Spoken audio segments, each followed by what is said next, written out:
Bismillahirrahmanirrahim. Assalamualaikum warahmatullahi wabarakatuh. Alhamdulillahi rabbil alamin. Wassalatu wassalamu ala ashrafil anbiya'i wal mursalin. Sayyidina wa habibina Muhammadin. Wa ala alihi wa sahbihi ajma'in. Allahumma la sahla illa ma ja'altahu sahla. Wa anta taj'alul hazna idza syi'ta sahla. Amma ba'du. Sahabat sekalian, selamat datang kembali di program Kamar Renungan di channel kesayangan kita, Fikir dan Rasa Galih P. Saputra. Seperti biasa, kita menyisihkan waktu sejenak dari hiruk-pikuk dunia untuk menata hati, menjernihkan pikiran, dan menyapa jiwa kita yang mungkin lelah dengan cahaya Asmaul Husna. Sahabatku, pernahkah Anda merasakan sebuah kegelisahan yang aneh di zaman modern ini? Kita hidup di era di mana rasa aman menjadi barang yang sangat mahal. Coba rasakan sejenak. Di satu sisi, kita merasa diawasi di mana-mana. CCTV ada di setiap sudut jalan. Algoritma media sosial memantau apa yang kita sukai, dan netizen siap menghakimi setiap gerak-gerik kita. Kita takut salah, kita takut viral karena aib, kita takut citra kita hancur, kita hidup dalam ketakutan akan pandangan manusia. Namun, di sisi lain, ironisnya, kita sering merasa sendirian, kita merasa tidak ada yang benar-benar peduli. Kita merasa tidak ada yang menjaga kita saat kita rapuh. Kita merasa masa depan itu gelap, penuh ketidakpastian, dan kita berjalan sendirian tanpa ada backup, tanpa ada pelindung yang kuat. Kita cemas akan rizki besok, cemas akan kesehatan, cemas akan keselamatan anak-anak kita. Jiwa kita terombang-ambing antara takut dihakimi manusia dan takut ditelantarkan nasib. Kenapa kegelisahan ini muncul? Kenapa hati kita tidak tenang? Jawabannya mungkin menyakitkan, tapi harus kita akui, karena kita kehilangan koneksi dengan Zat yang Maha Menjaga. Kita lupa bahwa ada Zat yang pengawasannya tidak untuk mencari kesalahan, tapi untuk melindungi. Ada Zat yang kehadirannya membuat kita tidak pernah sendirian. Malam ini, kita akan mengobati rasa cemas, rasa takut, dan rasa sepi itu dengan mengenal satu nama Allah yang begitu agung, namun sering kita lupakan maknanya. Nama itu adalah Al-Muhaimin. Mari kita mulai perjalanan kita dengan membuka kitab suci Al-Quran. Nama Al-Muhaimin ini disebutkan oleh Allah Subhanahu wa Ta'ala hanya satu kali dalam Al-Quran sebagai nama dirinya, yaitu dalam surah Al-Hasyr ayat 23. Mari kita renungkan ayat yang mulia ini. A'udzu billahi minasyaitonir rajim. Huwallahu alladzi la ilaha illa huwa. Al-Malikul Quddusus Salamul Mu'minul Muhaiminul Azizul Jabbarul Mutakabbir. Subhanallahi amma yushrikun. Artinya, dialah Allah, tidak ada Tuhan selain Dia, Maha Raja, yang Maha Suci, yang Maha Sejahtera, yang menjaga keamanan, pemelihara keselamatan, yang Maha Perkasa, yang Maha Kuasa, yang memiliki segala keagungan, Maha Suci Allah dari apa yang mereka persekutukan. Perhatikanlah posisi nama ini. Allah meletakkan Al-Muhaimin tepat setelah Al-Mu'min yang memberi keamanan dan sebelum Al-Aziz yang Maha Perkasa. Ini bukan kebetulan, ini adalah susunan yang penuh hikmah. Mari kita bedah secara bahasa, lughawiyah. Apa arti Al-Muhaimin? Para pakar bahasa Arab dan ulama tafsir seperti Imam Ibnu Katsir dan Imam Al-Qurtubi rahimahumullah menjelaskan akar katanya. Muhaimin berasal dari kata haimana, yuhaiminu, haimanatan. Maknanya sangat dalam. Ia mengandung 3 unsur makna sekaligus yang tidak bisa dipisahkan. Pertama, Ar-Raqib, mengawasi. Al-Muhaimin berarti zat yang maha menyaksikan. Tidak ada satupun yang luput dari pandangannya, bahkan lintasan hati yang paling rahasia. Kedua, Al-Hafidh, memelihara atau menjaga. Pengawasannya bukan pengawasan pasif seperti CCTV, tapi pengawasan aktif untuk menjaga dan melindungi objek yang diawasi. Ketiga, Al-Qaim ala syai', mengurus atau menguasai. Dia berkuasa penuh atas apa yang dia awasi. Bayangkan seekor induk burung yang merentangkan sayapnya di atas sarang anak-anaknya. Induk burung itu melihat kondisi anaknya, mengawasi, sayapnya melindungi dari hujan dan panas, menjaga, dan dia berkuasa memberi makan, mengurus. Dalam bahasa Arab klasik, posisi burung seperti itu disebut haimanah. Maka, ketika Allah menyebut dirinya Al-Muhaimin, Dia sedang berkata kepada kita, "Wahai hambaku, aku tidak hanya melihatmu, aku meliputimu dengan ilmuku, aku menjagamu dengan kuasaku, dan aku mengurus segala urusanmu. Kenapa engkau harus cemas?" Lalu bagaimana konteks turunnya ayat ini? Surah Al-Hasyr ini turun berkenaan dengan peristiwa pengusiran Bani Nadir, salah satu suku Yahudi di Madinah yang berkhianat. Saat itu, situasi Madinah sangat genting. Umat Islam merasa terancam oleh pengkhianatan dari dalam dan serangan dari luar. Di tengah ketidakstabilan politik dan keamanan itulah, Allah menurunkan ayat ini. Allah mengenalkan dirinya sebagai Al-Muhaimin. Seakan Allah ingin menegaskan, meskipun musuh membuat makar, meskipun kalian merasa tidak aman, ingatlah, aku Al-Muhaimin. Aku yang memegang kendali atas segalanya. Aku yang menyaksikan pengkhianatan mereka. Dan aku yang akan menjaga kalian.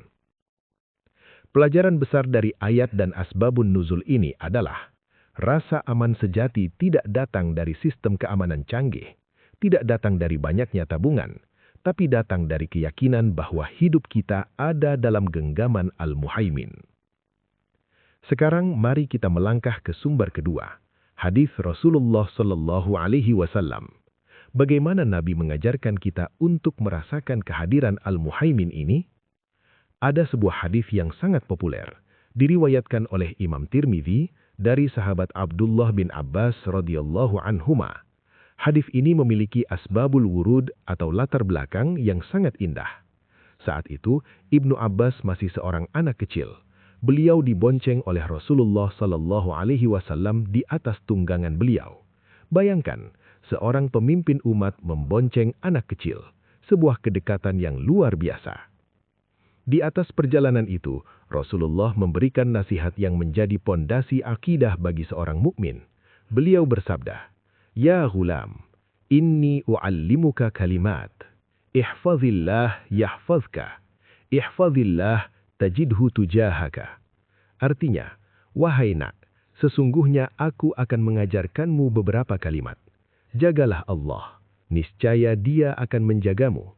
Jagalah Allah, niscaya engkau akan mendapatinya di hadapanmu. Perhatikan kata kuncinya, ihfazillah, jagalah Allah. Bagaimana mungkin kita menjaga Allah, padahal Allah Maha Kuat? Para ulama menjelaskan, maksudnya adalah, jagalah batasan-batasan Allah. Jagalah hukum-hukum Allah. Sadarilah bahwa engkau sedang diawasi oleh Al-Muhaimin. Jika engkau sadar engkau diawasi, lalu engkau menjaga dirimu dari dosa karena rasa malu kepadanya, maka balasannya adalah yahfazka.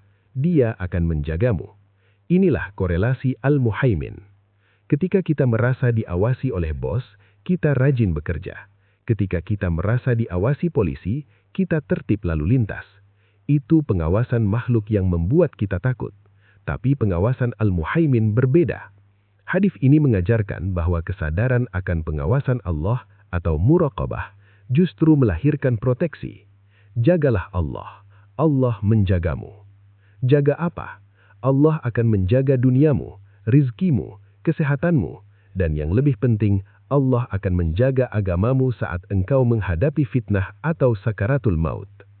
Jadi fenomena kegelisahan kita hari ini terjadi karena kita terbalik. Kita sibuk menjaga citra di depan manusia, jaim, tapi kita lepas kendali di hadapan Allah. Kita takut CCTV, tapi kita berani bermaksiat saat sendirian di kamar dengan gadget kita. Karena kita tidak menjaga hak Allah, maka Allah pun mencabut rasa aman dari hati kita. Kita dibiarkan diurus oleh diri kita sendiri, dan itulah sumber kehancuran. Sahabat kamar renungan yang dimuliakan Allah, mari kita tarik nafas sejenak. Kita sudah memahami makna Al-Muhaimin dari sisi Al-Quran dan hadis. Sekarang, mari kita lihat bagaimana para ulama salafus soleh, manusia-manusia langit itu mengimplementasikan nama Al-Muhaimin dalam kehidupan mereka nyata. Apakah mereka manusia yang tanpa masalah? Tidak. Mereka punya masalah, tapi mereka punya Al-Muhaimin di hati mereka. Saya ingin menceritakan sebuah kisah yang sangat masyhur, yang diriwayatkan dalam banyak kitab sejarah seperti Tarikh Dimashq karya Ibnu Asakir. Kisah ini terjadi di masa pemerintahan Amirul Mukminin Umar bin Khattab radhiyallahu anhu. Kita tahu, Umar adalah pemimpin yang sangat tegas, namun juga sangat takut kepada Allah. Salah satu kebiasaan Umar adalah melakukan belusukan atau ronda malam untuk memastikan kondisi rakyatnya. Satu malam, saat Umar sedang berjalan di pinggiran kota Madinah, beliau merasa lelah dan bersandar di dinding sebuah rumah sederhana. Dari balik dinding itu, terdengar percakapan antara seorang ibu dan anak perempuannya. Sang ibu, seorang penjual susu, berkata kepada anaknya, "Wahai putriku, campurkanlah susu itu dengan air, supaya jumlahnya menjadi banyak dan keuntungan kita besok pagi." Sang anak, gadis yang solihah, menjawab dengan lembut namun tegas, "Wahai ibu, bukankah Amirul Mukminin Umar bin Khattab telah membuat peraturan melarang mencampurkan susu dengan air? Itu adalah penipuan." Sang ibu, mungkin karena himpitan ekonomi, berkata lagi, "Wahai putriku, lakukanlah. Umar tidak ada di sini. Dia sedang tidur di istananya. Dia tidak melihat kita, dan petugasnya pun tidak ada yang tahu." Dengarkan jawaban sang anak, jawaban yang menggetarkan arsy, jawaban yang lahir dari hati yang mengenal Al-Muhaimin. Sang gadis itu berkata, "Wahai ibu, jika Umar tidak melihat kita, sesungguhnya Tuhannya Umar, Rabbu Umar, melihat kita." Allahu Akbar. Umar bin Khattab yang mendengar itu di balik dinding menangis. Tubuhnya bergemetar. Inilah samarah, buah dari keimanan kepada Al-Muhaimin. Gadis itu miskin harta, tapi dia kaya hati. Dia merasa diawasi, bukan untuk membuatnya takut dan cemas, tapi untuk menjaga integritasnya. Dia tahu bahwa Al-Muhaimin tidak pernah tidur.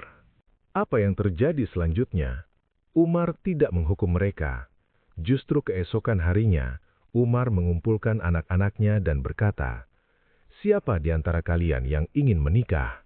Aku telah menemukan mutiara yang tersembunyi." Akhirnya putra Umar yang bernama Asim menikahi gadis penjual susu itu. Dan tahukah Anda, dari pernikahan penuh berkah itu, lahirlah keturunan yang kelak melahirkan seorang pemimpin adil yang legendaris, Umar bin Abdul Aziz. Keadilan Umar bin Abdul Aziz adalah buah dari kejujuran neneknya yang merasa diawasi oleh Al-Muhaimin.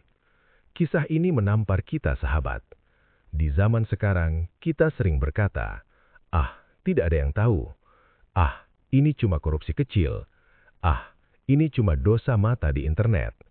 Kita merasa aman dari penglihatan manusia, tapi kita lupa pada Tuhannya Umar. Dari kisah ini dan pembahasan sebelumnya, mari kita rangkum kebijaksanaan filosofis dari nama Al-Muhaimin untuk menjawab kegelisahan hidup kita. Pelajaran pertama, Al-Muhaimin adalah obat rasa sepi. Jika Anda merasa sendirian, merasa tidak ada yang membela, ingatlah Al-Muhaimin. Allah menyaksikan air matamu yang jatuh di sepertiga malam. Allah menyaksikan kebaikanmu yang tidak dihargai orang.